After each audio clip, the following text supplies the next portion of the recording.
Welcome to day 4 of the networking series. And today we are talking about how do I follow up after it's been a little bit of time. So you've made the connection, you've had a great conversation, and now it has been a minute. And you start to question or overthink the follow up. And maybe you're wondering, is it too late? What do I even say? Am I bothering this person? But here is a stat that might surprise you. According to the Harvard Business Review, 80% of networking success comes from the follow up, not the first meeting. And yet, most women of color, we stop at the initial connection. Why? Because we've been conditioned to feel like we are asking for too much, or we should be lucky we even got a conversation in the first place, or that we just don't want to be a burden. We don't want to be a bother to others. And then the result is that we disappear from the room before we even get the chance for people to remember us, before we get the chance for people to even connect with us at a deeper level than that surface level initial conversation. But here is what I know: if someone was excited to talk to you one time, they will probably be excited to hear from you again. You just need a simple system that feels natural and feels intentional.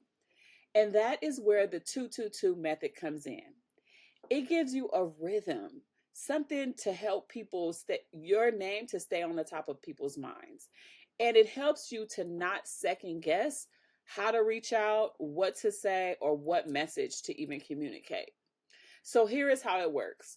2 days after the initial conversation, you're going to send a quick thank you or a follow up note, just 1 to 2 sentences. Something like, I appreciated our conversation about XYZ, and I would love to stay in touch. That's it. That is 2 days after initial conversation. And then 2 weeks later, I want you to reach back out to this same person with something useful or something thoughtful. It could be a relevant article, it could be a LinkedIn post, or you can simply just do another check in. You're going to want to say something like, this article, this post, it made me think about our conversation, and I'm just checking in. How are things going?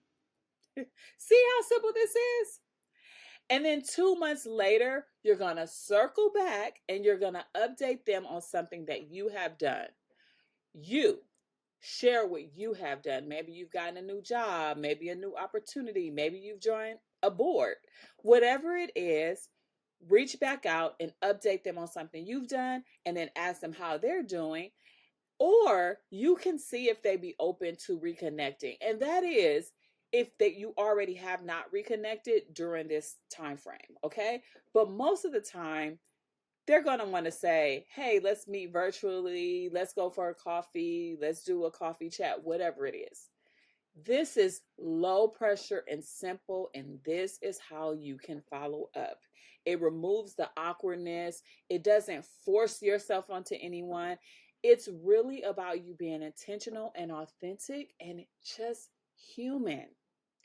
And listen, if it's already been longer than maybe 2 days, 2 weeks, or 2 months, it's never too late. Just reach back out and just say, hey, I've been thinking about our conversation back whenever it was, and I just wanted to reconnect. I would love to hear what you're up to. Trust me, this builds trust, and it positions you as thoughtful and keeps you visible without the added pressure. Okay, I want you to hear my pattern. I'm all about no pressure methods, especially if you are a woman of color who is more on the introverted side.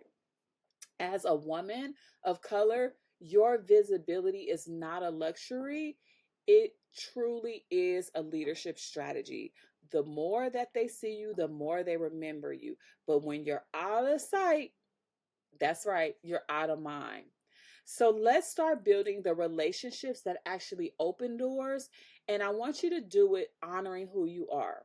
Okay. So today's action, go follow up with someone you know you need to reach back out to and use this strategy. Talk to you later. Bye.